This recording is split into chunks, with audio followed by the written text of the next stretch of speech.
अस्सलाम अस्सलाम वालेकुम, नमस्ते, सत श्री अकाल। वीडियो देखने वाले सबके लिए दुआ है कि आप जहां भी रहें खुश रहें, शाद रहें, आबाद रहें और हमारे चैनल पे अपना प्यार दिखाते रहें। बहुत ही एक ज़बरदस्त शॉर्ट वीडियो जो है वो लेके आए हैं। बहुत ही ज़बरदस्त वीडियो है, काफ़ी ज़बरदस्त नॉलेज है। देखते हैं इन वीडियो को अगर इनके ऊपर हमारा ओपिनियन है तो और जानना चाहे तो वीडियो के साथ साथ बने रहिए। देखते हैं वीडियो। मेरा नाम है नदीम इकबाल जंजुआ, मेरे साथ हैं Mohammad Sameer Khokhar. So guys let's start.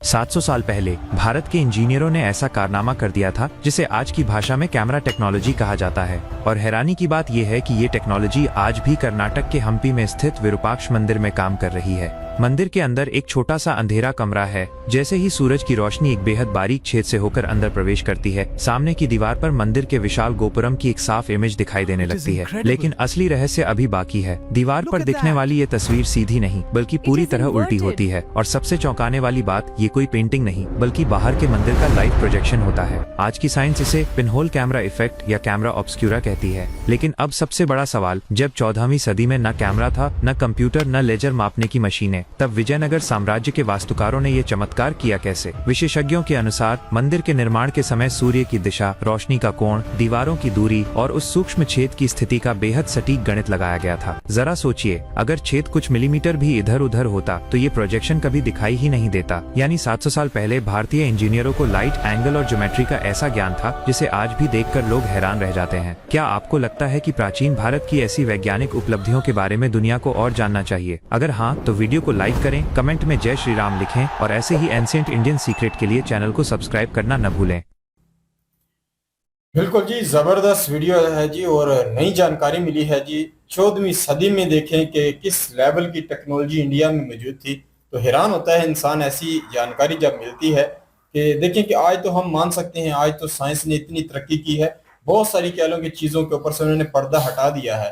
पर देखा जाए जो इतिहास में सनातनियों ने किया है, तो वह उसको अगर देखा जाए तो एक बार अकल दंग रह जाती है कि ऐसा कैसे हो सकता है। देखें कि अभी एक मंदिर इस तरीके का बना है, उसका एक छोटा सा सुराख रखा है, उस सुराख से जो अंदर रोशनी जाती है, तो अंदर एक रोशनी के साथ जो है एक एक इस तरीके का मंदिर का कह लो कि आकार बनता है। तो ये उनकी कह लो कि दिमाग का कह लो कि एक बहुत हाई लेवल कह लो कि वो जो पॉइंट है उन्होंने उस वो नजर आता है कि वो दुनिया को क्या दिखाना चाहते हैं। देख लें, अंधेरे कमरे में रोशनी के माध्यम से ऐसा दिखाना, तो ये उन लोगों का अगर देखा जाए तो ये जो होती है ना जो रियाजी होती है, तो इसमें भी इंसान काबिल हो। फिर साइंस के हवाले से भी बहुत सारी चीजें वो सभी कुछ जानते थे, इसी वजह से वो इतना बड़ा कह लो कि रहस्य जो है आज भी उनका हमें देखने के लिए मिलता है। तो बाकी अगर देखा जाए ऋषि मुनियों के ऐसी कह सकते हैं कि कारकर्दगियां मौजूद हैं, उन्हीं के माध्यम से अगर देखा जाए तो इंडिया के लोगों ने ऐसे कारनामे सर अंजाम दिए हैं। बिल्कुल जी, बहुत ही हैरान कुन बात है कि उस वक्त टेक्नोलॉजी जो है उसका तो कोई वजूद नहीं था, लेकिन उस वक्त भी ज्योमेट्री के हवाले से इतना ज्ञान होना जरूरी, कह लें कि इतना ज्ञान होना जो है वो बहुत बड़ा कार्य माना जाता है कि किस तरह से सूरज की रोशनी जो है उसको मापना और उस सुराख से गुजारना और बाहर वाला जितना भी नक्शा है मंदिर का वो अंदर दीवार पे दिखाना। ये कहना कि आज की बहुत एडवांस टेक्नोलॉजी के माध्यम से ये चीजें की जा रही हैं। तो उस वक्त इंडियन जो ऋषि थे, उस वक्त के जो इंजीनियर थे सनातन धर्म का जिनके पास ज्ञान था, आप देख सकती हैं कि कितनी वो ज्ञानी थे कि उस वक्त टेक्नोलॉजी ना होने के बावजूद भी उन्होंने ऐसा काम करके दिखाया जो आज बहुत एडवांस टेक्नोलॉजी कर रही है। बिल्कुल, ये एक और हैरान कौन वीडियो है, वो भी देखते हैं। दुनिया में हर लोहे और पत्थर को गलाने वाला एसिड बन चुका है, लेकिन तमिलनाडु के पलानी मंदिर में भगवान मुरुगन की एक ऐसी मूर्ति है जिसे आज का मॉडर्न साइंस खरोच भी नहीं सकता। ये मूर्ति किसी पत्थर या लोहे की नहीं है, बल्कि 9 सबसे खतरनाक जानलेवा जहरों को मिलाकर बनाई गई है। आज के टॉप साइंटिस्ट अगर लैब में 2 जहरों को भी मिला दें तो ब्लास्ट हो जाता है या साइंस मर जाता है। बल्कि 5000 साल पहले महर्षि बोगर ने ऐसे 9 जहर मिलाए कि वो पत्थर बन गए। और सबसे बड़ा चमत्कार कि आज वो जहरीली मूर्ति पर जब दूध चढ़ाया जाता है तो वो दुनिया की सबसे बड़ी कैंसर की दवाई बन जाती है। डॉक्टर अपना सिर पीटते हैं कि ये फॉर्मूला आखिर आया कहां से। सनातन से गुरु। अगर आपका इंस्टाग्राम पर फालतू की चीज देखकर मन भर गया हो तो आप हमारे चैनल को फॉलो कर सकते हैं और जान सकते हैं कि अंग्रेजों ने सनातन से क्या क्या चुराया है। बहुत ही जी हैरान कौन है, ऐसा तो मैंने पहली बार सुना है कि 9 जहर जो है उनको मिलाया, उनको मिलाने के बाद ऐसा एक पत्थर बना और उस पत्थर को उन्होंने मूर्ति में कन्वर्ट किया। कह सकते हैं दूध और जो है ये चीजें जो चढ़ाई जाती हैं, ये तो हम देखते हैं कि शिवलिंग के ऊपर चढ़ाते हैं। तो फिर भी अगर देखा जाए जो भी है, पर यह है कि सनातन के जो ज्ञानी लोग हैं वो किस लेवल का कह लो कि वो ज्ञान रखते थे कि हमारी अकल जो है दंग है कि ऐसा कैसे हो सकता है। और इसके बाद जो चीज है वो मेरे लिए काफी हैरानकुन है, जी नहीं करता मानने के लिए। कहते हैं कि वो उसके ऊपर जो दूध चढ़ाया जाता है उस मूर्ति के ऊपर, वो जब बह के नीचे आता है तो वो जो है कोई भी कैंसर का पेशेंट अगर पिएगा तो उससे शिफा भी होती है। जहर मतलब जहर से कहीं ना कहीं मैंने ये सुना है कैंसर के मरीजों के लिए दवा तो बनती है, ये तो मैंने सुना है। पर ये जो मूर्ति है इसको किस तरीके का वो जो जहरों के साथ मिलाया गया है, और क्या वो जो मूर्ति से अभी भी वो जहर घुल के निकलता है, क्या होता है, ये चीजें हमारी कह सकते हैं कि अकल से ऊपर है। क्योंकि हम आम नॉर्मल से लोग हैं, हम सुनकर वीडियो समझ सकते हैं पर उसका बैकग्राउंड क्या है और किस तरीके से वो काम कर रहा है ये हम नहीं कर सकते, कैसे कर सकते ही कि ये कैसे होता है। बाकी ये है कि सनातन के जो गुरु थे, ऋषि मुनि थे, उनमें ये काबिलियत थी कि उन्होंने ऐसा कार्य भी किया है। बिल्कुल जी, ये बहुत ही हैरानकुन बात है कि एक मूर्ति है और उसके ऊपर जब कह लें कि दूध डाला जाता है तो वो दूध जो है उसका जब वो केमिकल्स जो भी जहर हैं जब वो उनके ऊपर से हो के आता है तो वो एक दुनिया की सबसे खतरनाक बीमारी जो है वो कैंसर है, और उस कैंसर की मेडिसिन तैयार होती हैं। तो ये बहुत ही हैरानकुन बात है कि सनातन में ऐसे महान ऋषि भी गुजरे हैं जिन्होंने ऐसे हैरानकुन कार्य किए हैं जो आज की साइंस जो है ना वो भी कह लें कि वो चीजें नहीं कर पा रही। बिल्कुल जी, परवीन सर की एक वीडियो देखते हैं, वो भी बड़ी जबरदस्त है। रुको, क्या ये लिंगम से निकला हुआ हाथ है? ये कैसे संभव है? हम तो सोचते थे कि लिंगम बस चिकने बेलनाकार पदार्थ होते हैं, लेकिन हमें उसमें से निकला हुआ हाथ क्यों दिखाई दे रहा है? इस नक्काशी के बारे में क्या? ध्यान से देखो, इस लिंगम से एक हाथ निकलता है और इस व्यक्ति को अपने सामने पकड़े हुए है। इसके पीछे की कहानी क्या है? इस कहानी को समझने के लिए हमें तकनीक का इस्तेमाल करके इस दृश्य को फिर से बनाना होगा। जी हाँ, यह आदमी सचमुच इस लिंगम पर अपना पैर रख रहा है। आज अगर कोई आदमी लिंगम पर पैर रख दे तो भारत में दंगे हो जाएंगे, लेकिन जिस व्यक्ति ने अतीत में यह अजीबोगरीब हरकत की है उसे शिव का सबसे बड़ा भक्त माना जाता है। उसका नाम कन्नप्पा है और वो एक आदिम शिकारी था। एक दिन भगवान शिव ने उसकी परीक्षा लेने का निश्चय किया और लिंगम की एक आंख से रक्त दीप रिसने लगा। कन्नप्पा इसे सहन नहीं कर सका, इसलिए उसने अपनी एक आंख निकालकर शिव पर रख दी। लेकिन शिव उसे और भी कठिन परीक्षा देना चाहते थे, इसलिए लिंगम की दूसरी आंख से भी लाल तरल पदार्थ निकलने लगा। अब कन्नप्पा ने अपनी दूसरी आंख भी शिव को देने का निर्णय लिया, लेकिन वह कैसे जानेगा कि दूसरी आंख कहाँ रखनी है, क्योंकि दूसरी आंख निकालने के बाद वो पूरी तरह से अंधा हो जाएगा, है ना? यही कारण है कि उसने रक्त बह रही आंख के स्थान को चिन्हित करने के लिए अपना पैर लिंगम पर रख दिया, और जब वो अपनी दूसरी आंख निकालने वाला था, शिव ने अपना हाथ लिंगम से बाहर निकालकर उसे रोक दिया। शिव ने अपना हाथ लिंगम से बाहर निकालकर उसे रोक दिया और उन्होंने न केवल उसकी आंख वापस कर दी, बल्कि कन्नप्पा को शिव का सबसे बड़ा भक्त भी मान लिया। ये जो एक कह लो कि मंदिर में एक आकृति बनी हुई है उसके हवाले में से पनवीन सर हैं वो दर्शा रहे हैं कि इसका रहस्य क्या है। तो बड़ी हैरानकुन है। पन्नप्पा जो एक कह सकते हैं कि शिव जी के बहुत बड़े भक्त हैं, उनकी स्टोरी जुड़ती है। और वही बात हम करते हैं ना कि ये जितने भी आकार जो मंदिरों में बने हुए हैं इन सब का रहस्य में कोई ना कोई कह सकते हैं कि इतिहास में कोई ना कोई इनका चीज जुड़ता है कि यह कहाँ से हुआ। बाकी कन्नप्पा जो है उनका अगर देखा जाए तो वो शिव जी के इतने बड़े भक्त हैं कि उनका अगर देखा जाए तो इस तरीके के हैं कि उन्होंने शिवलिंग के ऊपर पांव भी रखा। हालांकि अगर देखा जाए तो आज असंभव है, ये ऐसा कुछ नहीं हो सकता, पर इसका बैकग्राउंड जानने में हमें काफी हैरानगी हुई कि उन्होंने कह सकते हैं कि एक आंख जो शिव जी की, क्योंकि शिव जी उनकी लेना चाहते थे परीक्षा, तो उन्होंने फिर आंख से पानी निकल रहा था तो उन्होंने एक आंख जो है वो दान की।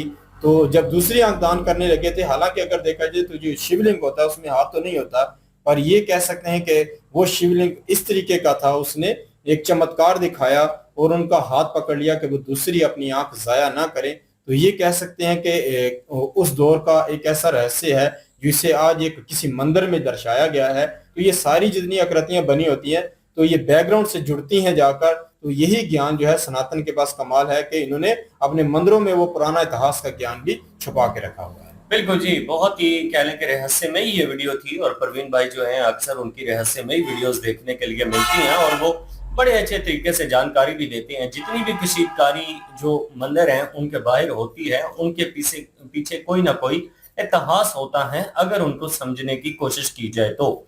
यहाँ पे एक इन्होंने प्रतिमा दिखाई है जिसका पांव जो है वो लिंग जो है उसके ऊपर है। अब शिवलिंग जो है उनके ऊपर पांव रखने का तो कोई सोच भी नहीं सकता, क्योंकि इसके बाद जो है वो इंसान के साथ क्या हो सकता है ये तो सबको पता ही है। लेकिन ये है कि कनप्पा एक माना जाता है कि उनके बहुत बड़े भक्त थे और उन्होंने अपनी आंखें जो है वो शिव जी को अर्पण की थी और शिव जी ने प्रसन्न होकर फिर उनके कह लें कि इस गलती को भी माफ किया, क्योंकि वो गलती थी नहीं, वो करना नहीं चाह रहे थे, लेकिन शिवलिंग को महसूस करके वो अपनी दूसरी आंख भी अर्पण करना चाहते थे। फिर शिव जी ने उनकी दोनों आंखें जो हैं वो वापस कर दी थी। तो ये कनप्पा जो है ना उनकी यहाँ पे भक्ति नजर आती है कि किस तरह के वो भक्त है कि अपनी आंखें तक भी उन्होंने शिव जी को अर्पण कर दी थी। बिल्कुल, एक और वीडियो देखते हैं जी। क्या आप कल्पना कर सकते हैं कि भारत की इसी पावन धरती पर एक ऐसा हार्ड मास का इंसानी शरीर मौजूद है जिसे बिना किसी केमिकल, बिना किसी फ्रिज या फिर बिना किसी मॉडर्न टेक्नोलॉजी के पिछले 900 सालों से वैसा का वैसा ही संभाल कर रखा गया है। ना तो इसे मिट्टी में मिलाया गया, ना इसे जलाया गया और ना ही आज तक ये नष्ट हुआ। ये अद्भुत चमत्कार हमें देखने को मिलता है तमिलनाडु के त्रिची में कावेरी नदी के बीच बसे श्री रंगनाथ स्वामी मंदिर में। इस मंदिर के 5वें प्रकार में एक छोटा सा गर्भगृह है जिसे श्री रामानुज सन्निधि कहा जाता है। यहाँ पे एक मूर्ति स्थापित है जो दूर से देखने में पत्थर और मिट्टी या फिर एक पंच धातु की मूर्ति लगती है, लेकिन जब आप इतिहास की किताबें और मंदिर के प्राचीन दस्तावेजों को खंगोलेंगे तो सच आपके होश उड़ा देगा, क्योंकि ये कोई मूर्ति नहीं है बल्कि आज से 900 साल पहले रहने वाले एक महान वैष्णव संत वेदांत के गुरु श्री रामानुजाचार्य का वास्तविक शरीर है। संत रामानुजाचार्य ने 120 वर्ष की लंबी और गौरवशाली आयु जी थी। उसके बाद सन 1137 में उन्होंने अपने शिष्यों को आखिरी उपदेश दिया और भगवान रंगनाथ की आज्ञा से पद्मासन यानी बैठी हुई ध्यान मुद्रा में बैठकर अपने प्राण त्याग दिए। सनातन परंपरा में ऐसे महान संतों के शरीर को जलाया नहीं जाता बल्कि उन्हें ज्ञान समाधि दी जाती है। रामानुजाचार्य जी को भी इसी जगह पर समाधि दी गई थी, लेकिन कुछ समय बाद एक दिव्य संकेत की वजह से उनके शरीर को समाधि से बाहर निकाल लिया गया था। और चौंकाने वाली बात यह थी कि उनका शरीर बिल्कुल सुरक्षित था और तभी से उनके पावन शरीर को इसी गर्भगृह में स्थापित कर दिया गया। और तब से लेकर आज 900 साल बाद भी उनका शरीर उसी बैठन की अवस्था में सुरक्षित वैसा ही है। साल में सिर्फ 2 बार इस शरीर पर एक प्राकृतिक लेप लगाया जाता है। इसमें पचाई कर्पूरम यानी कि शुद्ध हरा कपूर और केसर का मिश्रण होता है। अगर आप आज भी श्री रंगम मंदिर जाकर बहुत ध्यान से दर्शन करेंगे तो आपको संत रामानुजाचार्य के शरीर के असली नाखून और यहाँ तक कि उनकी आंखें साफ दिखाई देंगी। आज की मॉडर्न साइंस लाशों को सुरक्षित रखने के लिए करोड़ों के केमिकल्स और डीप फ्रीजर का इस्तेमाल करते हैं, लेकिन हमारे प्राचीन भारत के आयुर्वेदों और जड़ी बूटियों में ऐसी ताकत थी जिसे आज का विज्ञान भी पकड़ नहीं पा रहा है। अब ये कोई चमत्कार है या फिर योग बल से दिव्य शक्तियाँ अर्जित की जा सकती हैं? आपकी क्या राय है कमेंट्स में बताइए। बहुत ही जी हैरान कन वीडियो है और मैंने तो ये देखा है कि हम तारीख को देखते हैं, अपने कुरान के माध्यम से भी समझते हैं और वैसे भी पढ़ते हैं, तो उसमें हमें देखने के लिए मिलता है कि फिरौन को कह लो कि सजा मिली थी अपने अहंकार की वजह से। उसने कहीं ना कहीं ऐसे कार्य किए थे कि उसकी जो कह सकते हैं कि आज तक उसका जिस्म बचा हुआ है। ये कह सकते हैं कि दुनिया को दिखाने के लिए हमें बताया जाता है कि उसने जुल्म किया था तो उसको उसके साथ ऐसा हुआ था। पर मैं ये समझता कि मुझे यही लगा था कि सिर्फ जो है फिरौन की ही लाश जो है आज तक बची हुई है, पर ये आज एक नई जो है जानकारी मिली है। एक गुरु जी हैं, उनकी 11वीं सदी में उनकी मृत्यु हुई है, तो उनका कहीं ना कहीं अगर देखा जाए तो जिस्म आज तक बचा हुआ है और उससे जो है पहले जमीन में कह लो कि रखा गया था और उस बाद में वो जब निकल आया तो उसको आज जो है एक मंदिर में रखा गया है।